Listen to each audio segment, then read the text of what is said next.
the heart of Rome stands one of the most secretive archives on earth. Behind thick stone walls and guarded corridors lies the Vatican Apostolic Archive, a collection so vast that its shelves stretch for over 80 kilometers. The archive contains papal correspondence, diplomatic secrets, trial records from the Inquisition, and documents that date back more than 1,000 years. But among the letters of kings and the decrees of popes are files that few historians have ever been allowed to examine. Files about exorcisms.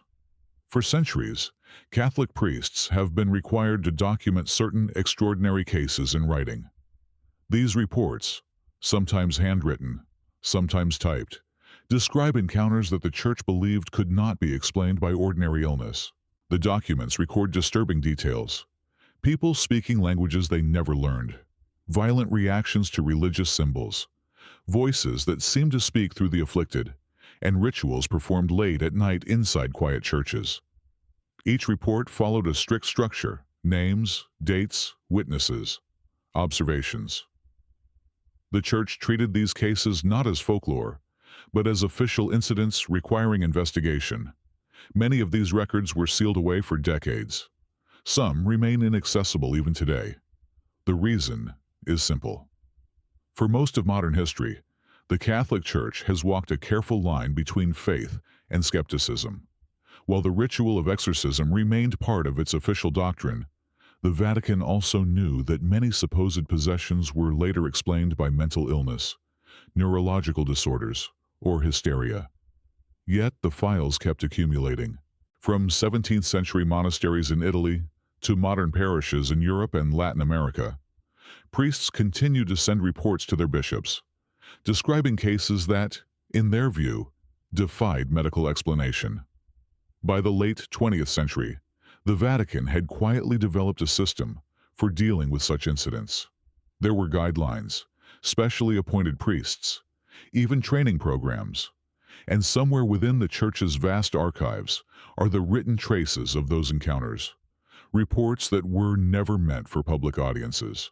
Not horror stories, not legends, but official documents written by men who believed they had witnessed something profoundly disturbing. Tonight, we are going to explore the hidden history behind those records, who wrote them, what they described, and why the Vatican still keeps many of these files locked away. Because the Church has been documenting exorcisms for more than 4 centuries. And the story behind those documents is far stranger than most people realize.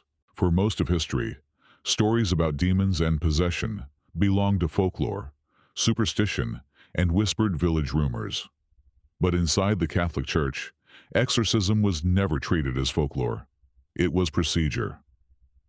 The foundation of that procedure appeared in 1614, when Pope Paul V approved a liturgical book known as the Rituale Romanum. The document was intended to standardize religious rites across the Catholic world: baptisms, blessings, funerals. Hidden among these rituals was something far more disturbing: a detailed guide titled De Exorcizandis Obsessis a Demonio, on exorcising those possessed by demons. Unlike medieval superstition, this was not a chaotic ritual performed by wandering priests. The Vatican wanted order, discipline, and documentation. The ritual laid out strict rules. First, an exorcism could not be performed casually. Only a priest who had received explicit permission from his bishop could attempt it. Unauthorized exorcisms were forbidden. The Church feared both fraud and hysteria. Second, the priest had to determine whether the case might have natural causes. Even in the 17th century, the Vatican warned priests not to mistake illness for possession. The Rituale Romanum advised caution, stating that many conditions could mimic demonic influence. Still, the Church believed that genuine cases existed. The ritual described several signs that priests were told to look for. Among them, speaking unknown languages without prior knowledge, revealing hidden or distant information, displaying abnormal physical strength, showing violent reactions to sacred objects such as crucifixes or holy water. These were considered indicators, not proof, but warnings that something unusual might be occurring. If a bishop approved the case, the priest would begin the ritual. The ceremony itself followed a rigid structure. Latin prayers were recited. Psalms were spoken aloud. The priest invoked the authority of Christ and the saints. The priest would command the spirit directly, "Exorcizo te, omnis spiritus immunde." I exorcise you, every unclean spirit. The ritual could last hours. Sometimes it lasted days. In rare cases, according to historical reports, months. But perhaps the most revealing detail was not the ritual itself.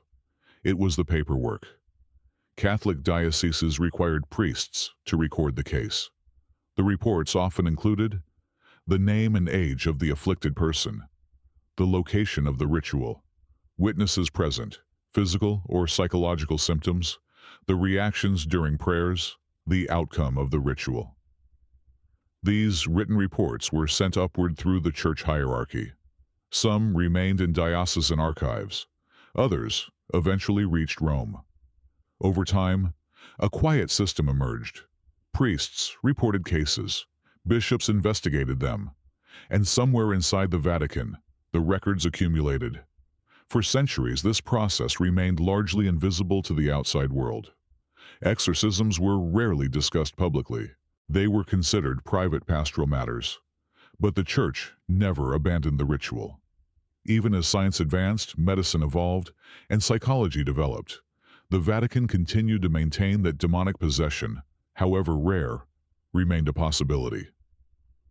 By the late 20th century, the Church realized something troubling. Reports of alleged possession were increasing, and many bishops were no longer sure how to deal with them. The solution would lead the Vatican into a new and controversial direction, one that few people outside the Church knew existed. Because in modern Rome, the battle against possession had not disappeared. It had simply become more organized. Long before the modern world began debating the reality of demonic possession, the Catholic Church had already been collecting reports about it for centuries.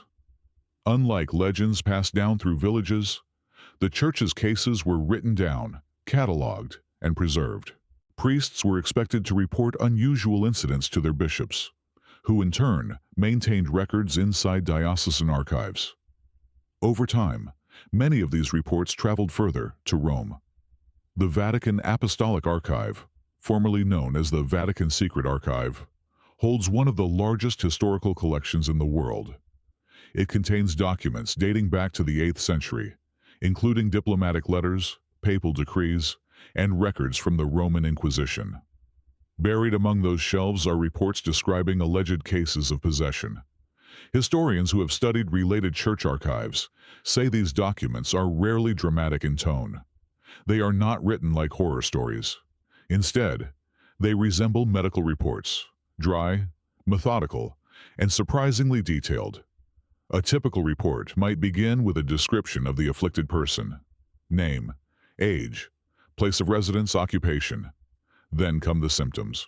One such case from northern Italy in 1735, preserved in diocesan records from the region of Modena, describes a young woman who began speaking during church services in what witnesses believed was Latin, even though she had never studied the language. The priest who reported the case, Father Girolamo Taddei, wrote that the woman reacted violently whenever holy water was brought near her. Another report from France in 1857, archived in the Diocese of Besançon, describes a farm laborer who allegedly displayed sudden bursts of strength during a church ritual. According to the report, several men were required to restrain him. But the most striking element in many of these files is not the behavior itself. It is the uncertainty surrounding it. Priests frequently questioned whether what they were witnessing was truly supernatural. In one 1842 report from Spain, a parish priest in Castile wrote that the afflicted woman's symptoms might have been caused by a disorder of the mind, rather than the influence of spirits. This hesitation reflects a tension that has existed inside the Church for centuries. On one hand, Catholic doctrine has always acknowledged the possibility of demonic possession. On the other hand, the Church has repeatedly warned clergy against mistaking illness for supernatural events. As early as the 18th century, Church authorities were already advising priests to exercise extreme caution. Some bishops insisted that alleged possession cases should first be examined by physicians. Others refused to authorize exorcisms unless clear evidence of unusual behavior existed. This cautious approach intensified during the Age of Enlightenment, when science began challenging many traditional beliefs. By the early 19th century, many Catholic theologians were openly discussing whether some historical possession cases might have been misunderstood medical conditions. Yet, the reports never stopped. In fact, in certain regions they appeared to increase. One particularly well-documented cluster of cases emerged in Italy during the late 1800s, when several parishes reported disturbances involving young women who claimed to be tormented by unseen forces. Some of these incidents were investigated by the famous Italian priest, Father Candido Amatini, who later became one of the Church's most respected exorcists in the 20th century. Amatini himself would eventually perform thousands of exorcisms in Rome, though he rarely spoke publicly about individual cases. Most reports from earlier centuries remained locked away in diocesan archives, rarely studied by historians, and almost never discussed by the Church itself. But a few famous cases did reach public attention. One of the earliest occurred in Loudun, France, in the 1630s. The case involved a group of Ursuline nuns who claimed they had been possessed by demons. Their strange behavior, including convulsions, screaming fits, and accusations of witchcraft, eventually led to the arrest of a local priest named Urbain Grandier. Grandier was accused of using sorcery to possess the nuns. After a controversial trial conducted under the authority of Cardinal Richelieu, Grandier was executed in 1634. Today, many historians believe the Loudun possessions were the result of political manipulation, mass hysteria, or personal vendettas rather than genuine supernatural events. Yet the case was documented in extraordinary detail by Church investigators. Another famous case emerged in Germany in the late 1700s. In the town of Klingenberg, a young woman named Anna Eklund, later known in some reports under the pseudonym Emma Schmidt, was believed by several priests to be possessed. Her alleged possession continued for years. Eventually, in 1928, a dramatic series of exorcisms was performed in a convent in Erling, Iowa, in the United States by Father Theophilus Riesinger, a Capuchin priest. Witnesses claimed the woman spoke multiple languages, including Latin, and displayed extreme physical reactions during the rituals. The case became widely known after it was documented in a pamphlet titled "Be Gone, Satan," published in 1935. Even within the Church, however, the case was controversial. Some clergy accepted it as genuine possession, while others suspected psychological illness. This division reflects a broader reality. For every priest who believed he had encountered something supernatural, there were others who remained skeptical.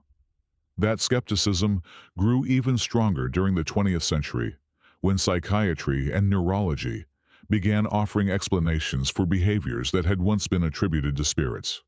Conditions such as epilepsy, schizophrenia, Tourette syndrome, and dissociative disorders sometimes produce symptoms that earlier generations had interpreted as possession. The Church slowly adapted to these developments. By the mid-1900s, many bishops required medical evaluation before authorizing an exorcism. In some dioceses, psychiatrists were even consulted during investigations. Yet despite these precautions, reports continued arriving from around the world. From Latin America, where Catholicism remained deeply intertwined with local spiritual traditions. From Africa, where missionary priests encountered belief systems that included spirits and curses. And from Europe itself, where modern society had supposedly moved beyond such fears. The files kept growing. One Vatican official later remarked that the Church had become an unlikely archive of humanity's most disturbing experiences, cases that sat somewhere between faith, psychology, and cultural belief. But the Vatican rarely spoke about these reports publicly. In fact, for most of the 20th century, the Church preferred to keep the subject of exorcism almost entirely out of public view. Part of the reason was embarrassment. As science advanced, many church leaders worried that sensational stories about demons would damage the Church's credibility. Another reason was caution. Public discussion of possession cases sometimes encouraged panic or imitation. But there was also a third reason. Some of the reports were simply too strange, too disturbing, too difficult to explain. Inside those quiet archives were centuries of testimonies written by priests who believed they had witnessed something deeply unsettling. And those reports were about to attract new attention. Because in the late 20th century, one man inside the Vatican would begin speaking openly about them. His name was Father Gabriele Amorth, and according to him, the Church had been underestimating the problem, not overestimating it. If Amorth was right, the files hidden in church archives were not relics of medieval superstition. They were evidence of an ongoing battle that had never truly ended. For centuries, exorcism remained one of the Catholic Church's quietest practices. Priests performed the ritual when necessary. Bishops approved it when they believed it was justified, and the reports disappeared into church archives. Most Catholics rarely heard about such cases, and the Vatican itself almost never discussed them publicly. That silence began to change in the late 20th century. The man responsible was a soft-spoken Italian priest with a calm voice and a surprisingly direct way of speaking about demons. His name was Father Gabriele Amorth. Born on May 1, 1925 in the town of Modena, Italy, Amorth grew up during one of the most turbulent periods in European history. As a young man during World War II, he joined the Italian resistance movement that fought against the fascist regime of Benito Mussolini. After the war, he studied law before entering the priesthood. He eventually joined the Society of St. Paul, a Catholic religious order focused on media and communication. For decades, Amorth worked primarily as a writer and journalist for Catholic publications. Nothing in his early career suggested he would become the most famous exorcist in modern history. That changed in 1986. In that year, Amorth was appointed assistant to Father Candido Amontini, a legendary exorcist who had worked in Rome for decades at the Church of Scala Santa, near the Basilica of St. John Lateran. Amontini had been performing exorcisms since the 1950s and was widely respected inside the Vatican. When he died in 1992, Amorth effectively became Rome's leading exorcist. Over the following years, he would claim to perform tens of thousands of exorcisms.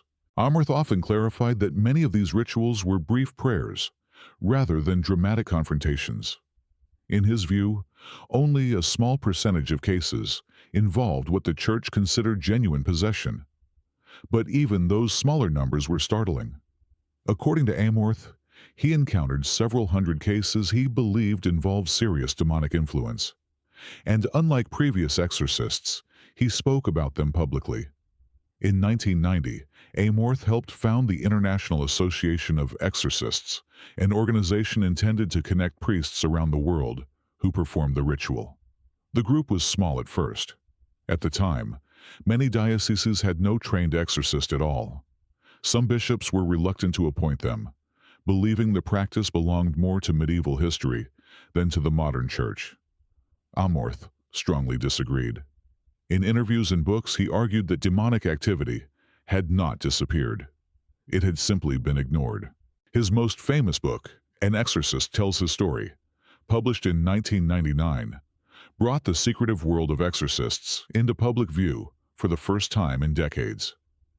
The book described encounters that, according to Amorth, involved supernatural forces.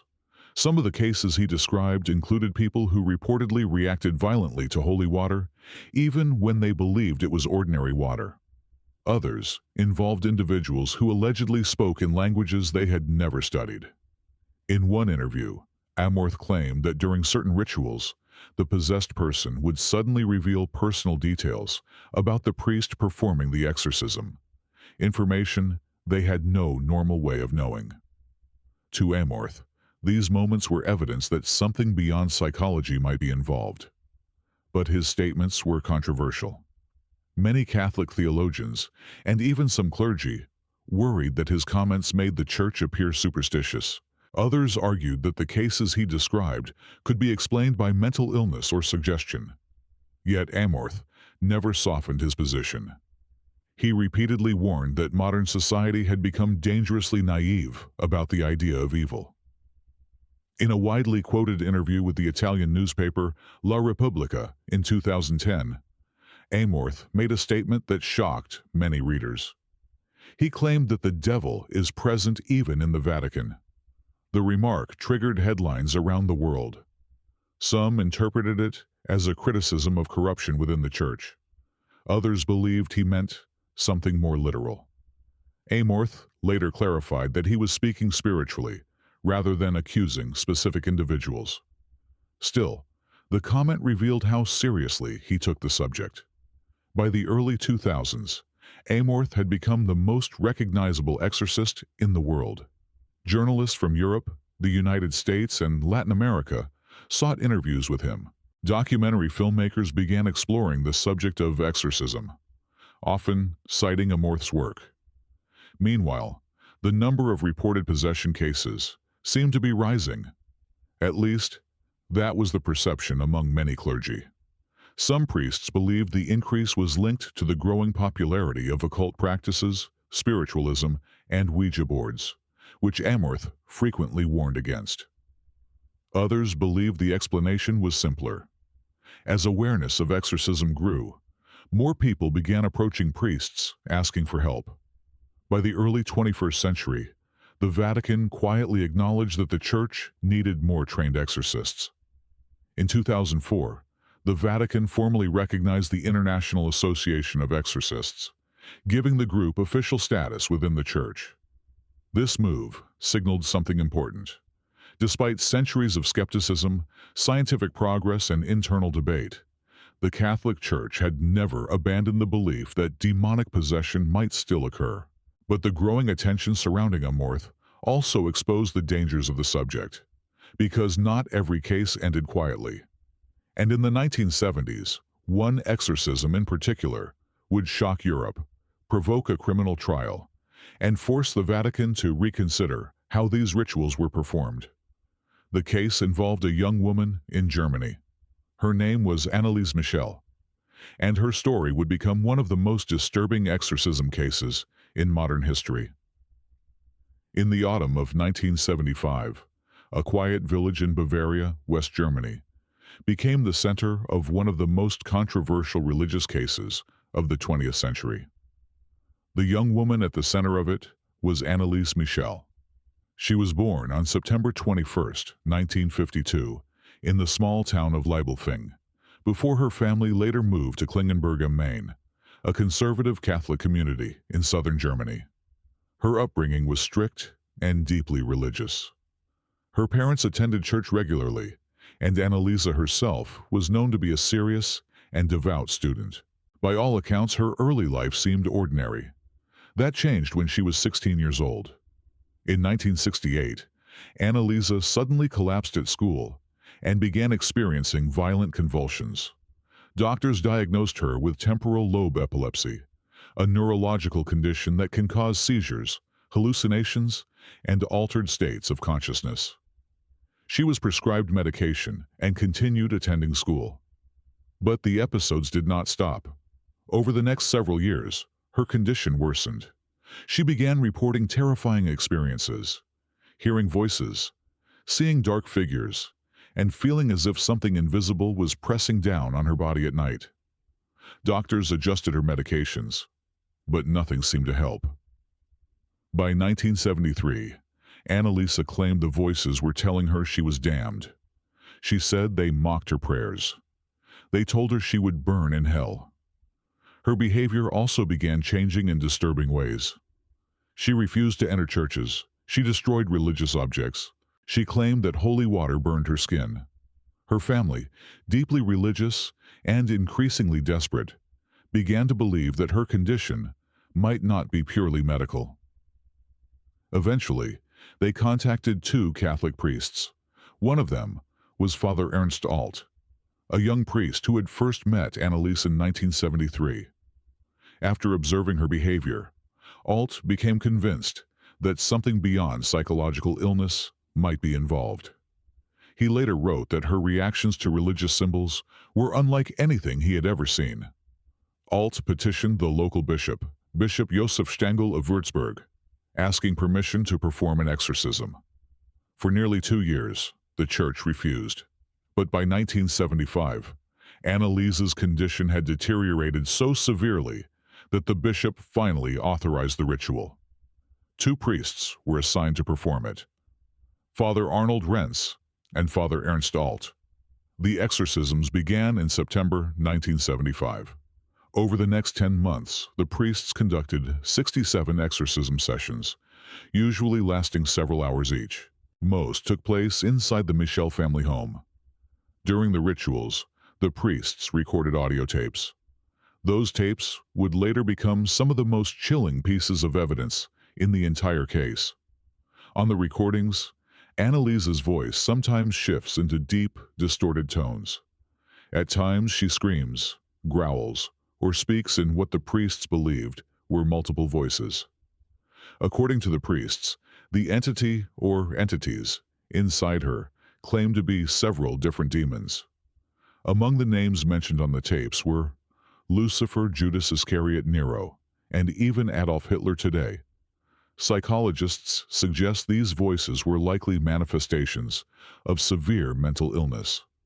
But at the time, the priests believed they were confronting something supernatural. Meanwhile, Anneliese's physical condition deteriorated rapidly. She began refusing food. She performed extreme acts of religious penance, sometimes kneeling for hundreds of hours in prayer. Her knees eventually ruptured from repeated kneeling, forcing her to continue praying while sitting. By July 1976, she was severely malnourished. On July 1st, 1976, Anneliese Michel died in her home. She was 23 years old. Her autopsy revealed she weighed just 30 kilograms, about 66 pounds. The cause of death was determined to be malnutrition and dehydration. When the case became public, it exploded across Germany. Prosecutors charged the 2 priests, Alt and Renz, as well as Anneliese's parents, with negligent homicide. The trial began in 1978 and quickly became a national spectacle. Medical experts testified that Anneliese had suffered from psychosis combined with epilepsy and could have survived if she had received proper medical treatment. The defense argued that the priests and the family sincerely believed they were trying to save her soul. The court ultimately found all 4 defendants guilty. Each received a 6-month suspended prison sentence and 3 years of probation. The trial deeply embarrassed the Catholic Church. In the aftermath, the Vatican began quietly reconsidering how exorcisms should be handled in the modern era. Church authorities realized that the ritual, unchanged for centuries, needed stricter safeguards. Medical evaluations became far more important.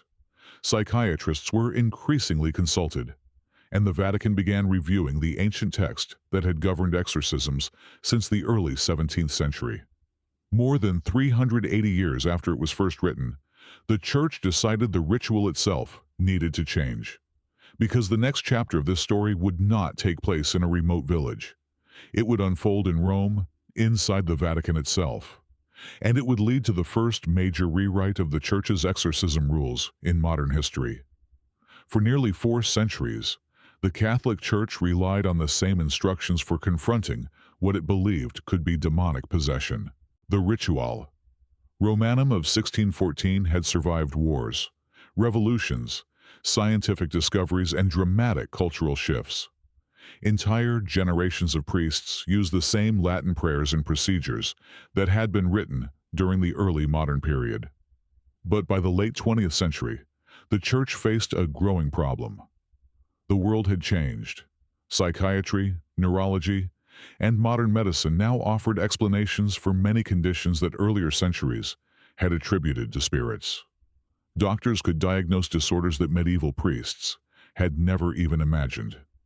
At the same time, cases involving alleged possession continued appearing in dioceses across the globe. Priests were caught between two realities. On one side stood the Church's ancient tradition, which maintained that demonic possession was possible. On the other stood modern medicine, which increasingly viewed such claims with skepticism. The Vatican realized that the old ritual, written in the early 1600s, no longer addressed this new reality. Quietly, the Church began preparing a revision. The project started during the 1980s, when a small group of theologians and liturgical scholars inside the Vatican began reviewing the ancient text. Their goal was not to eliminate exorcism, but to modernize the rules surrounding it. The process took more than a decade. Drafts were circulated among bishops, theologians, and church legal experts. Some clergy worried that rewriting the ritual might weaken the Church's historical position on the existence of demonic forces. Others believed the opposite, that failing to update the ritual would make the Church appear disconnected from modern knowledge. The debate was intense but largely hidden from public view. Finally, in 1998, the Vatican announced that a new exorcism rite had been approved. The document was officially titled De Exorcismis et Supplicationibus Quibusdam, which translates roughly to On Exorcisms and Certain Supplications. It was formally authorized by Pope John Paul II and published in 1999. For the first time in nearly 385 years, the Catholic Church had rewritten its official instructions for dealing with possession. The new document was noticeably different from its predecessor. While it retained the core structure of the ritual, prayers, invocations, and commands directed toward evil spirits, it placed far greater emphasis on caution. The new guidelines stated clearly that exorcism should never be performed unless genuine possession was strongly suspected. Even more importantly, the document encouraged bishops to seek medical and psychological evaluations before authorizing the ritual. This was a significant shift. For centuries, priests had been the primary authorities when investigating possession. Now, the Vatican openly acknowledged that many cases could have medical explanations.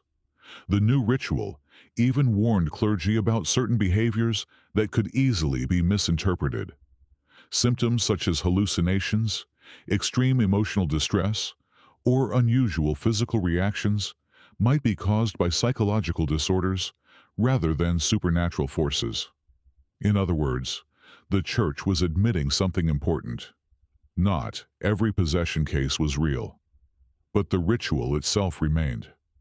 Despite the influence of modern science, the Vatican did not remove exorcism from Catholic practice. Instead, it reframed it as an extraordinary measure, something to be used only when all other explanations had been carefully considered. The document also changed the tone of the ritual. The older 1614 version had been far more confrontational, directly commanding demons to depart using harsh language. The updated text softened some of those commands and placed greater emphasis on prayer, humility, and the authority of God rather than the authority of the priest. Some exorcists welcomed the changes. Others were less enthusiastic. Among the critics was Father Gabriele Amorth, who believed the revised ritual was too cautious and removed certain powerful prayers that earlier exorcists had relied upon. Amorth argued that the Church risked weakening its own defenses by altering traditions that had been used for centuries. Still, the Vatican moved forward. The revised ritual became the official standard for Catholic dioceses around the world. But the changes also revealed something unexpected. Despite centuries of skepticism and growing reliance on medical science, the Catholic Church had no intention of abandoning exorcism. If anything, the opposite was happening.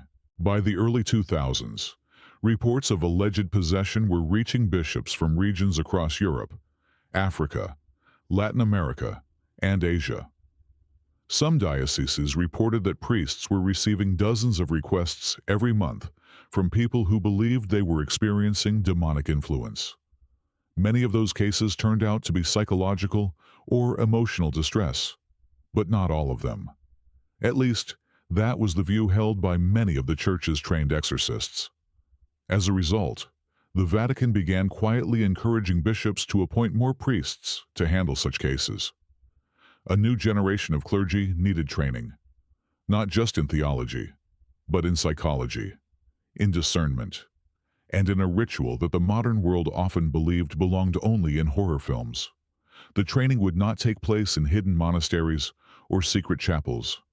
Instead, it would occur in lecture halls, inside a Catholic university in Rome. Because in the 21st century, the Vatican had taken an unusual step.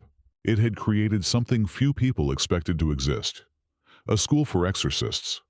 For most people, the idea of exorcism belongs to horror movies. Images of dark rooms, ancient prayers, and priests confronting unseen forces have become part of modern popular culture. Films like The Exorcist, 1973, shaped the way millions of people imagine the ritual. But inside the Catholic Church, exorcism has never been treated as cinema. It is a responsibility. And by the early 21st century, church officials began to realize that many priests were not prepared to handle it. In numerous dioceses around the world, bishops were receiving requests from parishioners who believed they were experiencing spiritual attacks, curses, or possession. Often the local priest had no training in how to evaluate such claims. Some dismissed the requests immediately. Others attempted to help without fully understanding the Church's guidelines. The Vatican concluded that this situation could be dangerous. Untrained clergy might misdiagnose serious psychological illness as possession. On the other hand, ignoring a parishioner's fears could push vulnerable people toward unregulated spiritual practices or self-proclaimed exorcists operating outside the Church. The solution was surprisingly modern: training. In 2005, a Catholic university in Rome began offering a specialized course designed to educate priests about exorcism and spiritual discernment. The institution was the Pontifical Athenaeum, Regina Apostolorum, a Vatican-recognized university operated by the Legionaries of Christ. Located just outside central Rome, the campus had already become known for its programs in theology and philosophy. But this new course quickly attracted international attention. Its official title was long and academic: Course on Exorcism and the Prayer of Liberation. The goal of the program was not to create dramatic demon hunters. Instead, the course attempted to approach the subject with a mixture of theology, psychology, and medical knowledge. Priests attending the lectures studied topics that ranged far beyond ritual prayers.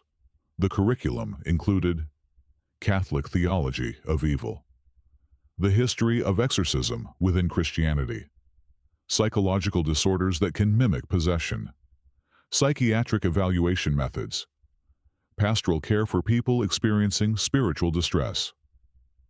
The lectures were delivered not only by priests, but also by doctors, psychiatrists, criminologists, and legal scholars.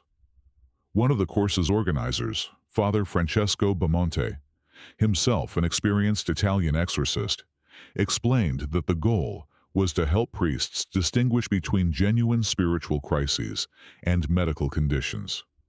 According to Bamonte, many people who approach the Church believing they are possessed are actually suffering from trauma, depression, or other psychological disorders. In such cases, the Church does not perform exorcisms. Instead, priests are encouraged to direct those individuals toward professional medical care. Yet the course also acknowledges something the Church still believes. Occasionally, priests encounter situations that they cannot easily explain. Participants in the program sometimes hear testimonies from experienced exorcists who describe unusual cases they have investigated. Some of these stories involve individuals who reacted violently to religious prayers. Others describe people who seem to possess knowledge they should not have had. Skeptics argue that such experiences can still be explained by psychology, suggestion, or cultural expectation. The Church itself does not claim certainty. Instead, it emphasizes caution. During the course, priests are repeatedly told that true demonic possession is extremely rare. Most requests for exorcism turn out to be misunderstandings.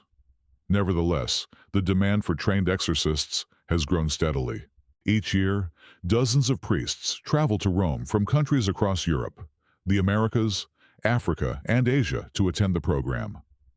Some come from dioceses, where belief in spiritual possession remains deeply embedded in local culture.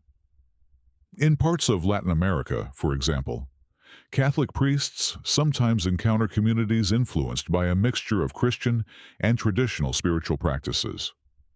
In regions of Africa, missionaries may confront belief systems involving curses, ancestral spirits, or witchcraft accusations. These situations can place priests in difficult positions. Ignoring local beliefs may alienate the community, but validating those beliefs without careful investigation can lead to harm. Training programs like the one in Rome attempt to prepare clergy for these complexities. The program also reflects an interesting shift within the Vatican. For centuries, exorcism had been treated primarily as a matter of faith and ritual authority. Now the Church increasingly approached it through interdisciplinary study. Priests were expected not only to pray, but also to understand psychology, cultural anthropology, and medical science.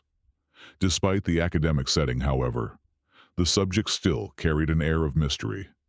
Many participants in the course later described it as one of the most unusual educational experiences of their lives. Some said they attended out of curiosity. Others came because their bishop had assigned them to become the official exorcist for their diocese. And a few arrived because they had already encountered cases that disturbed them. One priest from Spain, interviewed after attending the program, explained that before the training he had no idea how complex the subject was. "I thought exorcism meant reading a prayer," he said, "but it is much more complicated than that." By the late 2000s and 10s, the Vatican's training initiative had quietly expanded. The International Association of Exorcists, originally founded with only a small number of members, had grown into an organization representing hundreds of priests worldwide. In 2014, the Vatican formally recognized the association under canon law, giving it official status within the Church's structure. The message was clear. Despite centuries of scientific progress and internal debate, the Catholic Church had not abandoned the belief that possession might occur. Instead, it had chosen a different approach: careful investigation, medical consultation, and specialized training. Yet even as the Church tried to bring structure to the subject, another problem continued to haunt it. Some of the most disturbing reports did not come from ancient archives. They came from modern cases, events that unfolded in the age of smartphones, video cameras, and scientific medicine. Cases that left both doctors and priests arguing over the same question.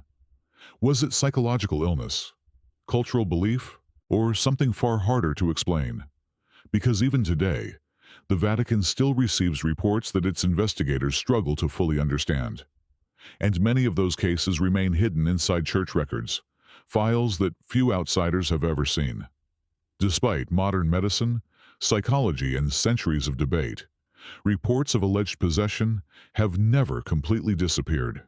In fact, in the early 21st century, some Catholic exorcists claim they are receiving more requests than ever before. But the majority of these cases never reach the public. They remain locked inside diocesan reports, written by priests who investigate unusual claims brought to them by parishioners. Most are eventually explained by medical conditions, emotional trauma, or intense religious belief. Yet a small number of cases leave investigators uncertain, not because they clearly prove the supernatural, but because they resist easy explanation. One example often discussed among exorcists occurred in Italy in 2009, when a teenage girl from a small town near Bologna was brought to a priest by her family. According to the local parish priest, the girl had begun experiencing violent outbursts during prayer services. Witnesses claimed she spoke in voices that seemed different from her normal speech and reacted strongly when religious prayers were recited. Before any ritual was considered, the church followed its modern protocol. The girl was examined by doctors and psychiatrists. Some believed her symptoms were linked to severe psychological distress. Others suggested a dissociative disorder. The bishop ultimately allowed a limited prayer of liberation, a type of prayer used by the church that is less formal than a full exorcism. The ritual lasted only a short time. Within months, the girl's symptoms gradually subsided after receiving psychiatric treatment. For the church, the case reinforced a crucial principle. Most situations believed to be possession turn out to have natural explanations, but not all cases end so clearly. In Mexico in 2013, several priests from the Archdiocese of Mexico City reported investigating a series of unusual incidents involving a young man who had begun exhibiting disturbing behavior after participating in occult practices. The man allegedly claimed to hear voices and sometimes spoke phrases in Latin and Aramaic, languages he had never formally studied. Medical specialists examined him and diagnosed severe psychological stress, possibly linked to substance abuse. Yet the priests involved in the case later said that some of the events they witnessed during prayers remained difficult to explain. Even they did not claim certainty. Instead, they described the situation as a mixture of psychological illness and spiritual distress. Cases like this illustrate how complicated the issue has become. Modern exorcists rarely approach possession as a purely supernatural event. Instead, they view it as something that may involve psychology, culture, and faith interacting together. In some societies, belief in spiritual attack or curses is deeply rooted in tradition. In parts of Africa, for example, missionaries sometimes encounter communities where illness or misfortune is attributed to malevolent spirits. Priests operating in these regions often walk a careful line. They must respect cultural beliefs while also preventing fear or superstition from causing harm. In 2018, the Catholic Church in Nigeria issued new guidelines warning priests not to immediately interpret strange behavior as demonic influence. Instead, bishops instructed clergy to work closely with doctors and mental health professionals. The Vatican strongly supports this cautious approach. At the same time, some experienced exorcists maintain that they have encountered rare cases they believe cannot be explained by psychology alone. One of the most frequently cited examples comes from the experiences of Father José Antonio Fortea, a Spanish priest and theologian known for his academic work on demonology. Fortea has written several books on the subject, including Summa Demoniaca, in which he analyzes possession cases from a theological perspective.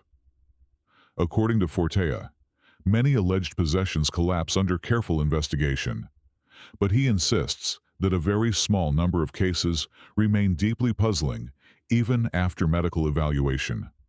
In interviews, Fortea has described situations where individuals undergoing exorcism appeared to react to prayers spoken silently, or displayed sudden physical reactions to religious objects they could not see. Skeptics argue that such reactions can be explained by suggestion, stress, or subconscious cues.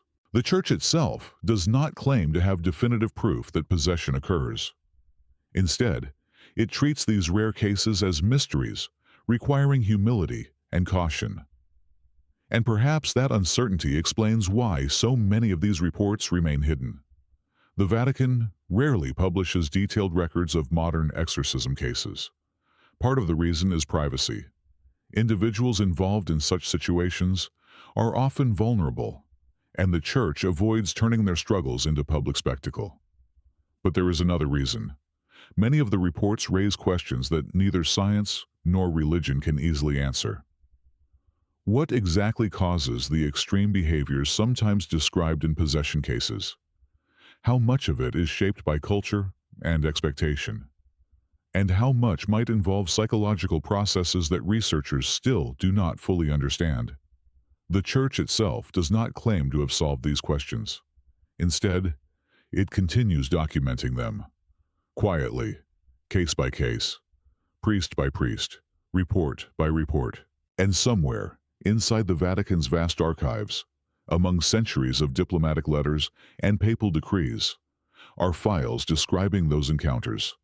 Some date back hundreds of years. Others were written only recently. Together they form a strange historical record, a record of moments when faith, fear, and human psychology collided in ways that still leave investigators uncertain. Which brings us back to the beginning of this story.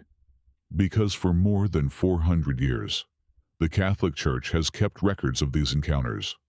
Some have been studied, some have been debated, and many remain locked away. Not because the Church claims they prove the existence of demons, but because they reveal something far more unsettling. How little humanity sometimes understands about the darkest corners of its own mind. Deep inside Vatican City, beneath centuries of stone and tradition, lies one of the largest historical archives on Earth. The Vatican Apostolic Archive holds documents that span more than a millennium of human history. Letters from medieval kings, diplomatic reports from papal envoys, records from church councils that shaped entire civilizations. And scattered among those millions of pages are quieter documents, reports written by parish priests, letters from bishops describing unusual incidents, accounts of rituals performed in remote churches, monasteries, and homes. Some of these reports date back to the 17th century, when the Catholic Church first standardized the ritual of exorcism. Others were written far more recently, in the modern era of hospitals, psychiatry, and scientific medicine. Taken together, they form an unusual archive, not proof of the supernatural, not evidence of demons hiding in the shadows, but a historical record of something deeply human. The way people across centuries have tried to explain experiences that frightened them, confused them, or seemed to defy ordinary understanding. For most of its history, the Catholic Church treated these reports with caution. Exorcism was never intended to be common. It was considered a rare ritual, used only after careful investigation, and only with the approval of church authorities. Even today, the Vatican emphasizes that true possession, if it occurs at all, is extremely uncommon. Most people who seek help from priests are suffering from emotional distress, trauma, or mental illness. The Church increasingly works alongside doctors and psychologists when investigating such cases. Yet the ritual itself has never disappeared. From small rural parishes in Italy, to crowded cities in Latin America, to mission churches in Africa and Asia, priests still occasionally receive requests from people who believe they are experiencing something beyond ordinary illness. In those moments, the Church follows a process that has evolved over centuries. Investigation, medical evaluation, pastoral care, and, in the rarest cases, the ancient ritual itself. What happens during those investigations rarely becomes public. Most diocesan reports remain private. The Church does not publish statistics about how many exorcisms are performed each year, and the Vatican seldom comments on individual cases. Partly, this silence exists to protect the privacy of those involved. But it also reflects something deeper. The Catholic Church understands that the subject sits at a strange intersection of faith, psychology, culture, and human fear. In earlier centuries, events that seemed supernatural were often attributed to spirits or demons. Today, science offers many explanations that were once unimaginable. But even now, not every case fits neatly into a single category. And so the reports continue, filed away in diocesan archives around the world, occasionally sent to Rome, added quietly to a historical record that stretches back more than 400 years. Some of those files may never be opened to the public, not because they reveal proof of something supernatural, but because they document something more complicated: the ongoing struggle to understand experiences that fall somewhere between belief, illness, and mystery. For centuries, priests, doctors, and investigators have tried to answer the same question: what really happens in the moments people call possession? The Vatican may never claim to have the final answer, but somewhere in those silent archives, the stories remain, waiting, written in careful handwriting on pages that few people have ever read. And perhaps that is the most unsettling part of all. The Church has been documenting these encounters for more than 4 centuries, and the files are still growing.